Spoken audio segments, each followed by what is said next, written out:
Hello students, मेरा नाम है उमर और आप देख रहे हैं मेरा यूट्यूब चैनल। आज मैं आपके सामने पढ़ाने वाला हूँ ऑप्टिमाइजेशन टेक्निक्स में रिलेज रिड्स मेथड। ये भी हमारे पास जो है वो boundary value problem differential equations को सॉल्व करने का एक मेथड है जो कि finite linear combination of trial basis function के ऊपर बेस करता है। तो फटाफट से आइए सीखने की कोशिश करते हैं कि what is the release reads method. ये जो है वो बाउंड्री पहली प्रॉब्लम्स को सॉल्व करता है पहली बात, और ये एग्जैक्ट सोल्यूशन निकाल कर देता है जब आपका प्रॉब्लम स्टेटमेंट काफ़ी ज़्यादा मुश्किल और कॉम्प्लेक्स होता है। जब क्योंकि आप उसको एलिमेंट्री मेथड से नहीं सॉल्व कर पा रहे होते तो हम उसके बाद क्या इस्तेमाल करते हैं, release reads method. It is very easy concept, requires ये इसको ज़रूरत होती है सॉल्व करने के लिए finite linear combination of trial based function. अब ट्रायल बेस्ड फंक्शन कोई एक तरह का तो होता नहीं है, काफ़ी ज़्यादा तरीके के ट्रायल बेस्ड फंक्शंस होते हैं। इट मीन्स कि आपके पास अलजेब्राइक ट्रायल बेस्ड फंक्शन हो सकता है। सेकंड नंबर पे आप बात करो तो आपके पास चेबीशेव पॉलिनोमियल्स होते हैं, आपके पास जो है वो जैकोबीज पॉलिनोमियल्स होते हैं, लेजेंडरी कंडीशंस होती हैं, काफ़ी सारी कंडीशंस होती हैं। लेकिन हम यहाँ पर ऐसा ट्रायल फंक्शन जो है वो इस्तेमाल करेंगे जिसके अंदर हमें ये बात याद रखनी है कि जो भी हमारे पास जो बाउंड्री कंडीशंस जो प्रॉब्लम के अंदर गिवन है वो लाजिम लाजिम सेटिस्फाई करनी चाहिए। हम ऐसा ट्रायल बेस्ड फंक्शन इस्तेमाल करने वाले हैं। तो फटाफट आइए सीखते हैं। ये बात तो आपको मालूम होगी कि आपके पास j of u is nothing but equal to integration from x1 to x2 functional x times u of x and u dash of x is nothing but equal to dx। और ये आपके पास क्या है, बेसिकली क्या होता है, ये आपके पास है the standard form of the functional. अब standard form of the functional आपके पास है तो हम इसके अंदर क्या करने वाले हैं, हम ये बात चेक करेंगे कि आपका जो u ऑफ x फंक्शन होगा हम उसको बेसिकली जो है वो एक ट्रायल बेस्ड फंक्शन सोल्यूशन को शो करेंगे। मैंने कहा i is equals to 1 to n, क्योंकि ये फाइनाइट लीनियर कॉम्बिनेशन होने वाला है तो सी आई इसका कोई भी जो है वो कोफिशिएंट हो सकता है और जाई आई आपका जो है वो कोई भी ट्रायल बेस्ड फंक्शन होगा। मैं यहाँ लिख देता हूँ, मैंने कहा जाई i nothing but equal to trial based function. ठीक है, ट्रायल बेस्ड फंक्शन कोई भी हो सकता है। अच्छा जी, अगर आपने ये मेथड निकाल मतलब ये आपने इसको इंट्रोड्यूस किया तो अब मैं इसको अपने फंक्शन के अंदर पुट करके दिखाता हूँ। तो मैंने कहा आपके पास जो जे वाला फंक्शन है इसमें काफ़ी सारे मतलब सी आईज आ जाएंगे, C1 C2 C3 Cn तक। तो यहाँ पे आप लिख सकते हो C1 C2 C3 up to Cn and nothing but equal to x1 to x2। यहाँ पे आप a से लेके b भी लिख सकते हो, आपके मतलब मर्जी है। अब यहाँ पे लिखोगे आप f, यहाँ पे हो जाएगा x और यहाँ पे हो जाएगा summation i from 1 to n and C I जाई आई ऑफ x, और आगे आ जाएगा आपके पास summation i from 1 to n और C I and phi dash of x and dx। तो कुछ इस तरीके का आपका जो है वो फॉर्मेट बनेगा। फॉर्मेट बनने के बाद आपने क्या करना है, आपने डिफ्रेंशिएट करना है j को with respect to any constant C I, और ये करने के बाद आपने इसको जीरो के बराबर रखना है और आपने फॉर ऑल आई के लिए बात करनी है। मतलब जितने भी आप इसमें टर्म्स ओपन करोगे उसी के अंदर आपने सबका डेरिवेटिव कैलकुलेट करके जीरो के बराबर रखना है। और finally we have the exact solution. हमारे पास एग्जैक्ट सोल्यूशन मिल जाएगा बाय रिलेज रिड्स मेथड। हमारे पास क्या होगा, रिलेज रिड्स मेथड आपको आराम से यहाँ पर मिल जाएगा। तो उम्मीद करता हूँ आपको प्रोसीजर समझ में आया होगा। अपने प्रॉब्लम्स करवाने वाला हूँ, फटाफट इसके लिखो फिर आगे चलेंगे।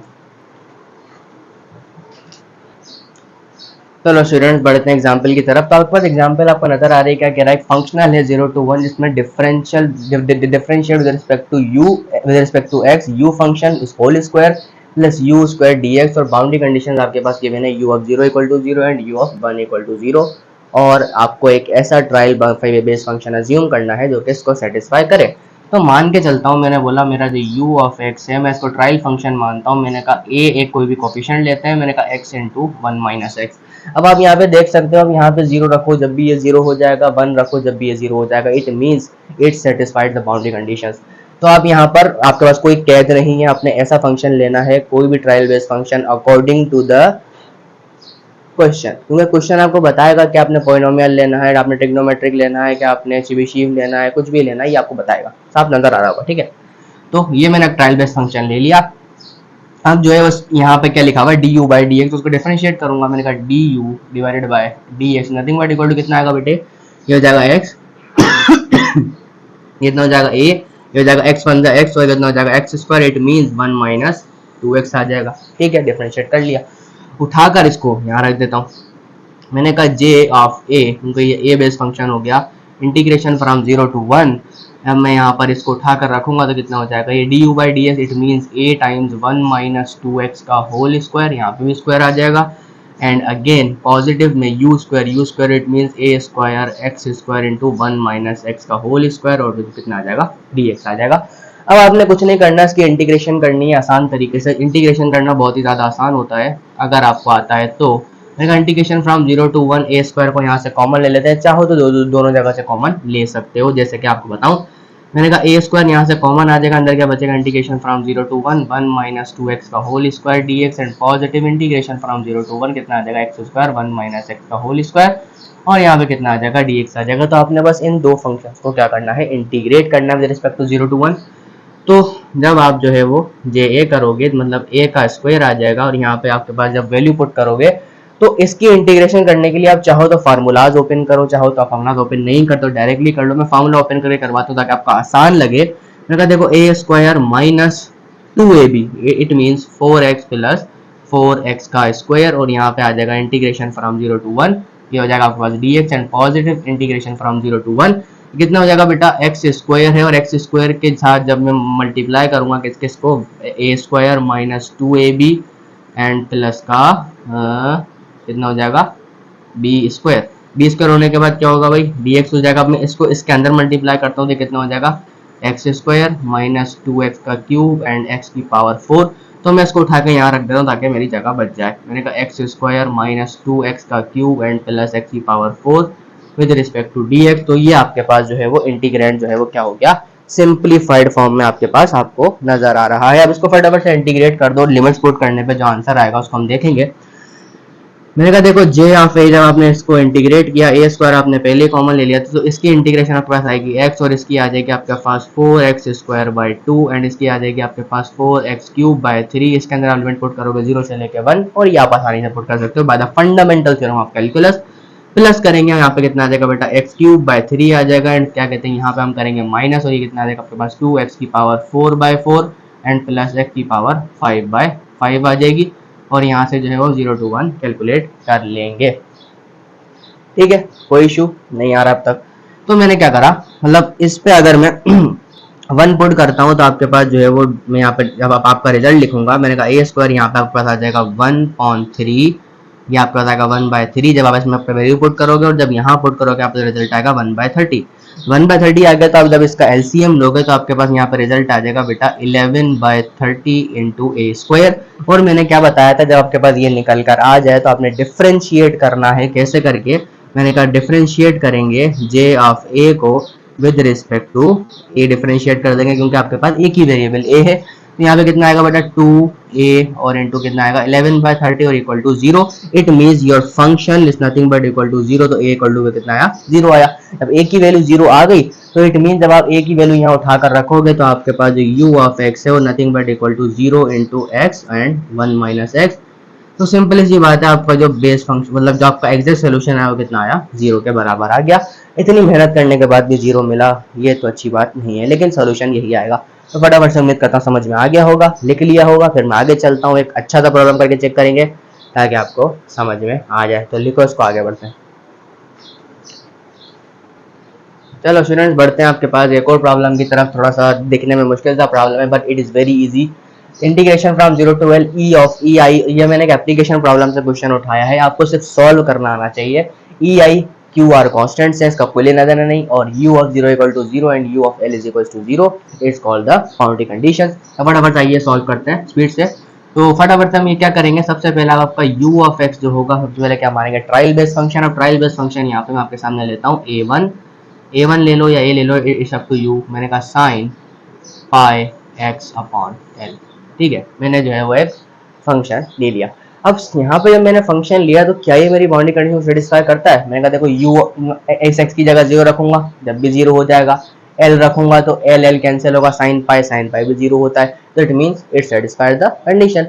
इसका मतलब क्या हुआ, ये मैं इस्तेमाल कर सकता हूँ। ठीक है, अब इस्तेमाल कर सकता हूँ तो उसका डेरिवेटिव भी लेके चेक करते हैं। मैंने कहा डबल डेरिवेटिव लेना है, पहले सिंगल डेरिवेटिव लेके चेक करता हूँ। मैंने कहा d you by d x कितना आएगा बेटा a1, और साइन का डेरिवेटिव कितना होता है बेटा कॉस, कितना आ जाएगा पाई एक्स बाय एल, और इसके अंदर का डेरिवेटिव कितना आएगा पाई डिवाइडेड बाय एल आ जाएगा। एक और दफा डिफरेंशिएट करते हैं। मैंने कहा d u b square u by d x square nothing but equal to minus का a1 हो जाएगा और यहाँ पे कितना हो जाएगा sine pi x by L, और यहाँ पे कितना आ जाएगा पाई बाय एल का होल स्क्वायर। क्योंकि एक और दफा पाई एल आना था तो मैंने क्या कर दिया, तो कॉम्पैक्ट फॉर्म में स्क्वायर लिखकर जान छुड़ाई। अब जो है सब कुछ तो आ चुका है, उठा के पुट कर देता हूँ। मैंने कहा देखो जे ऑफ ए, जब आप जे ऑफ ए में पुट करोगे या फिर इसको छोटा वाला a1 भी लिख सकता हूँ, तो यहाँ पे कितना आ जाएगा बेटा 1/2 इंटीग्रेशन फ्रॉम 0 to l, ये हो जाएगा आपके पास ई आई, एंड इसके अंदर जब मैं पुट करूंगा तो कितना आ जाएगा माइनस का a1, यहाँ कितना आ जाएगा sine pi x by l and pi by L का होल स्क्वायर, और ऊपर कितना आएगा स्क्वायर आ जाएगा। और यहाँ पे आपके पास आ जाएगा dx एंड माइनस करोगे इंटीग्रेशन फ्रॉम 0 to l, तो q आपके पास कांस्टेंट था और u ऑफ x आपने क्या अज्यूम किया था a1, और साइन यहाँ पे कितना आ जाएगा पाई एक्स बाय एल आ जाएगा विद रिस्पेक्ट टू dx। तो इट इज वेरी इजी। अब जब मैं इसका स्क्वायर करूंगा तो इसमें कुछ कोफिशिएंट टर्म्स है या कांस्टेंट टर्म्स है, उसको बाहर निकाल के रख देता हूँ। मैंने कहा देखो ई आई भी बाहर चला जाएगा आपके पास, और ये a1 भी बाहर आ जाएगा स्क्वायर के साथ, और ये वाले भी आपका बाहर आ जाएगा पाई पावर 4 एल पावर 4, कोई टेंशन नहीं। फिर आप क्या करोगे इंटीग्रेशन फ्रॉम 0 to l, यहाँ पे आपका कितना बचेगा sine square pi x by l and with respect to dx and minus integration, अच्छा यहाँ से भी हम जो है वो q और a1 को बाहर निकाल देते हैं, क्या बचेगा इंटीग्रेशन फ्रॉम 0 to l बचेगा, और यहाँ पे कितना आ जाएगा sine pi x by L आ जाएगा विद रिस्पेक्ट टू dx। आपने इन दो के इंटीग्रेशन करनी है और बड़ा आसानी से सॉल्व करके चेक करना है, तो इट मींस हम इंटीग्रेशन को सॉल्व करते हैं। मैं इंटीग्रेशन फ्रॉम 0 to l, अब देखो sign square pi x by L, it means sine square की इंटीग्रेशन कैसे होती है, मैंने कहा 1 माइनस कॉस 2x, मैंने कहा 2x pi by l and divided by 2 with respect to dx, ऐसी होती है। जब मैं इसके इंटीग्रेशन करता हूँ तो यहाँ पे कुछ इस तरह के रिजल्ट आते हैं। अगर देखो देखो 1 माइनस कॉट 2x बाई 2 होता है, तो बना 1 की इंटीग्रेशन कितनी आ जाएगी बेटा x बाई 2, और यहाँ पे चेक करो आप क्या कहते हैं cos का जो मतलब इंटीग्रेशन होता है वो क्या होता है साइन होता है, तो यहाँ पे कितना आ जाएगा माइनस साइन, यहाँ पे आ जाएगा 2x पाई बाय एल, और इसके अंदर का मतलब जो डेरिवेटिव है वो कितना आएगा x का मतलब 2 पाई बाय एल, इट मीन्स अगर मैं इसको ऐसे लिखूं तो l अपॉन 2 पाई, इसको ऐसा लिख सकता हूँ क्योंकि इंटीग्रेशन में डेरिवेटिव डिवाइड में आता है। तो अब यहाँ से अगर मैं जब लिमिट पुट करूंगा इंटीग्रेशन फ्रॉम 0 to l, तो आप यहाँ पे चेक कर सकते हो l पुट करने पर देखो l से l कैंसिल होगा, साइन 2 पाई कितना होता है 0 होता है, तो इट मीन्स यहाँ पे आपके पास सिर्फ l बाई 2 बचेगा और 0 पुट करने पर कोई रिजल्ट नहीं मिलेगा, तो इट मीन्स इसकी इंटीग्रेशन आपका कितनी हो गई l बाई 2 हो गई। अब इसको सॉल्व करते हैं, मेरे का देखो इंटीग्रेशन फ्रॉम 0 to l और साइन, मैंने कहा sine pi x by l with respect to dx। अब यहाँ पे चेक करो साइन का इंटीग्रेशन कितना आता है बेटा माइनस का cos pi x by L आ जाएगा, और कितना आ जाएगा बेटा डिवाइडेड में करोगे तो कितना आ जाएगा एल अपान पाई, क्योंकि पाई बाय एल होगा एल अपान पाई। यहाँ से कितना आ जाएगा बेटा 0 to l करेंगे, तो l पुट करने पर क्या हो रहा है बेटे, देखो l पुट करने पर क्या हो रहा है l से l कैंसिल होगा, और cos पाई कितना होता है ऑब्वियसली इट इज -1, तो माइनस का साइन में अगर बाहर भी निकाल दो तो मैंने कहा यहाँ तो वैसे भी -1 आ रहा है और 0 पुट करने से ही हो जाएगा 1, और यहाँ पर जो है वो एक माइनस साइन और आएगी, बल्कि नहीं सॉरी हाँ माइनस साइन और आएगी, और जब आप यहाँ 0 पुट करोगे तो यहाँ पे 0 पुट करने cos 0 कितना होता है 1 होता है, 1 होता है तो l अपॉन पाई कितना बचेगा, यहाँ पर आ जाएगा l बाय पाई। कुछ ऐसी कंडीशन आपके पास बचेगी, तो सिंपली आप यहाँ से देख कर लिख सकते हो। अच्छा जी,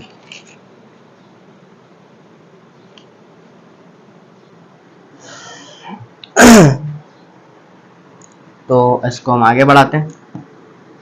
ये सारी कंडीशंस आपने लिख ली हैं, यहाँ तक लिख लो, फिर हम आगे की तरफ मूव करते हैं। चलो जी आगे बढ़ते हैं। मैंने कहा जब आपने दोनों इंटीग्रेशन सॉल्व की तो आपके पास जो है वो कुछ ना कुछ रिजल्ट आए थे, जो मैंने अभी आपको ड्राइव करके बताया। तो मैंने कहा जे ऑफ a1 कितना हो जाएगा बेटा 1/2 E I a1 square pi to the power 4 l to the power 4, इसका इंटीग्रेशन आपके पास आया था बेटा l/2 and minus Q a1, और इसका आंसर आपका कितना आया था, ये बात आपको याद होनी चाहिए, कितना आया था बेटा l अपान 2 पाई, ये आया था, यह कितना आया था, नहीं ये आया था आपके पास 2l बाय पाई। यहाँ उसको सिंप्लीफाई करोगे तो आंसर आपके पास यही आएगा। जब आएगा तो आपके पास कुछ इस तरीके का बात आ गया है, तो आपने क्या करना होता है, सबसे पहले j का जो a1 का जो फंक्शन है उसको with respect to a1 differentiate करना होता है और इक्वल टू 0 रखना होता है। तो a1 से जब मैं इसको डिफरेंशिएट कर देता हूँ तो दैट यहाँ पे कितना आ जाएगा बेटा 1/2 ई आई, और ये हो जाएगा आपके पास 2a1, और ये जाएगा pi to the power 4 l to the power 4, ये कितना हो जाएगा l/2, तो इस 2 से ये 2 कैंसिल कर देता हूँ और यहाँ पे चेक करता हूँ भाई a1 तो सिंपली रहेगा और ये जाएगा Q2L/pi इक्वल टू 0। तो जो बच रहा है एक एल से वाला एल काट देता हूँ, तो इट मीन्स आपके पास जो है वो ई आई और a1 यहाँ पे कितना आएगा पाई पावर 4 एल का क्यूब और नीचे कितना आ जाएगा 2 आ जाएगा। और यहाँ पे आप चेक कर सकते हो यहाँ पे कितना आएगा Q2L/pi इज इक्वल टू 0। अब यहाँ से अब मैं अगर a1 की वैल्यू को कैलकुलेट करता हूँ तो चेक करते हैं बाकायदा वैल्यू क्या बचती है। यहाँ पे मैं मिटा के आगे बढ़ता हूँ, तो ये यहाँ से मिटा के आगे बढ़ते हैं। मैंने कहा देखो जब मैं इस फंक्शन को 0 के बराबर रखता हूँ तो ये कुछ आपके पास ऐसा नजर आएगा। मैंने कहा देखो E I a1 pi to the power 4 l to the power 3 और ये आ जाएगा आपके पास 2 इज इक्वल्स टू, ये फंक्शन को वहाँ लेके जाओ कितना आ जाएगा Q2 times L by pi is equal to कुछ भी नहीं। तो बाकी जो है वो a1 को अगर मुझे सिंप्लीफाई करना है तो क्या होगा, ये एल क्यूब उठा के वहाँ रख देता हूँ तो मेरे कहा जाएगा Q2 तो 2 कितना हो जाएगा बेटा, ये हो जाएगा 4 और ये हो जाएगा आपके पास L की पावर 4। ठीक हो गया। फिर ये जो है पाई जो है वो नीचे आएगा तो कितना हो जाएगा बेटा पाई की पावर 5 और ई आई आपके पास नीचे आ जाएगा। तो आई थिंक ये वैल्यू आपके पास a1 की आ जाएगी। और आपका जो सोल्यूशन था वो कितना था, यही था। तो आपने a1 की वैल्यू कैलकुलेट करनी थी तो आपका आंसर आया 4Q L to the power 4 pi to the power 5 E into I. और इसके बाद आपका जो ट्रायल फंक्शन था वो क्या था, आपके पास था sine pi x by L. तो ये आपके पास जो है वो अकॉर्डिंग टू रिलेज-रिड्स मेथड आपका सोल्यूशन खत्म हो चुका है। ये आपका एग्जैक्ट सोल्यूशन होगा। उम्मीद करता हूँ समझ में आ गया होगा। अब एक और क्वेश्चन लेते हैं आपके सामने, फटाफट लेक्चर को खत्म करेंगे ताकि आपको हर एक चीज समझ में आ जाए। फटाफट से हम इसको आगे बढ़ते हैं लेकर, जब तक कि आप स्क्रीनशॉट भी ले लो फिर मैं आगे बढ़ूंगा। चलिए आइए स्टूडेंट सॉल्व करते हैं। हमारे पास लास्ट क्वेश्चन आपके पास आ गया है, तो हम इसका ट्रायल फंक्शन आपके पास चूज करने वाला हूँ। प्रॉब्लम आप देख सकते हो क्या लिखा हुआ है, 1/2 E1 0 integration from 0 to L d square u by dx square का whole square dx and minus p times a और u of 0 is equal to 0 and u dash of 0 equal to 0। यह आपके पास एक बाउंड्री वैल्यू प्रॉब्लम है और आपने इसका trial function solution solve करना है। तो मैं मान के चलता हूँ मेरे पास जो u ऑफ x है वो एज अ ट्रायल फंक्शन मान लेते हैं। ट्रायल फंक्शन आपके पास होगा मानो a होगा और 1 minus cos pi x by 2l। ये मैं अपना ट्रायल फंक्शन मान के चलता हूँ और आप चेक कर सकते हो 0 पे 0 होगा और डैश निकालोगे, इसका डेरिवेटिव निकाल के पुट करोगे तो जब भी 0 ही आंसर आएगा। तो ये आपको समझ में आ जाना चाहिए अब तक कि आपने ट्रायल फंक्शन ऐसे ही चूज करना है जो कि आपकी बाउंड्री कंडीशन को सेटिस्फाई कर दे, तो वही आप इसमें इस्तेमाल कर सकते हो। तो इसका डबल डेरिवेटिव निकाल देते हैं। तो डबल डेरिवेटिव कैसे निकलेगा, फटाफट से आइए। मैंने कहा डी यू का डेरिवेटिव निकालते हैं with respect to d x. कितना आ जाएगा बेटा ए, अच्छा ए तो मैं यहाँ पर ऐसे ही रखता हूँ। मैंने कहा 1 का डेरिवेटिव कितना हो जाएगा 0 हो जाएगा और माइनस करता हूँ कॉस का डेरिवेटिव कितना होता है माइनस साइन, तो ये प्लस हो जाएगा बेटा sign pi x by 2l हो जाएगा। और यहाँ पे जो उसका डेरिवेटिव लेना है तो रिजल्ट कितना आएगा पाई बाय 2l हो जाएगा। इसका मैं एक और दफ़ा डेरिवेटिव लेता हूँ। मैंने कहा D square u by d x square, तो यहाँ पे कितना आ जाएगा ए अपने आप के पास ऐसे ही रहेगा और साइन का डेरिवेटिव कितना होता है बेटा cos pi x by 2l और यहाँ पे कितना आ जाएगा पाई अपॉन 2l का होल स्क्वायर। तो उम्मीद करता हूँ आपका डेरिवेटिव यही आएगा और तो कुछ आएगा नहीं। ठीक हो गया, ठीक है, ओके हो गया ना, ओके हो गया। अब ये उठा के आप जो है वो ऊपर पुट कर दो। मैंने कहा आपके पास जो जे ऑफ ए हो गया या जे ऑफ कैपिटल ए आप लिखो, तो ये कितना हो जाएगा बेटा 1/2 ई आई भी लिख लेते हैं। मैंने कहा E and I integration from 0 to l। अब आपके पास जब कितना हो जाएगा यहाँ पर ए स्क्वायर और cos square pi x by 2l ये आ जाएगा और यहाँ पे आपके पास आ जाएगा पाई स्क्वायर अपॉन 2l का स्क्वायर हो जाएगा और इस पर स्क्वायर है तो ये हो जाएगा पाई पावर 4 l पावर 4 और 2 पावर 4 हो जाएगा। उनका स्क्वायर तो पहले से ही था, तो हम इसको डिफरेंशिएट कर देंगे और इंटीग्रेट कर देंगे और यहाँ पे माइनस का पी है आपके पास ऐसे का ऐसा ही है। तो जो भी इसमें कांस्टेंट टर्म्स हैं उनको बाहर निकाल देते हैं और इंटीग्रेट कर देते हैं। तो मैंने कहा 1/2 ई भी आपके पास कांस्टेंट, ए भी आपके पास कांस्टेंट हो जाएगा, पाई की पावर 4 भी आपके पास कांस्टेंट, 2 की पावर 4 इट मींस 16 भी आपके पास कांस्टेंट, एल की पावर 4 भी आपके पास कांस्टेंट। आगे आपके पास बचा क्या इंटीग्रेशन फ्रॉम 0 टू l, ये बचा आपके पास cos square pi x by 2l with respect to dx। अब कॉस स्क्वायर की इंटीग्रेशन भी वैसे ही होती है जैसे हम करना चाहते हैं। तो मैंने कहा कंसिडर कर लेते हैं, इसी फंक्शन की इंटीग्रेशन कर रहा हूँ फिलहाल के अंदर। मैंने कहा यहाँ पर मैंने कहा इसको इससे डिनोट कर देता हूँ ताकि उठाकर वापसी की वापसी यहाँ पर रख दो, जगह मेरी कम घिरे। मैंने कहा ये आपके पास जो इंटीग्रेशन होगी वो कितनी होगी बेटा, इंटीग्रेशन फ्रॉम 0 to L। अब मैं इस कॉस स्क्वायर को ओपन करता हूँ, मैंने कहा 1 प्लस कॉस, यहाँ पे आपको कितना आ जाएगा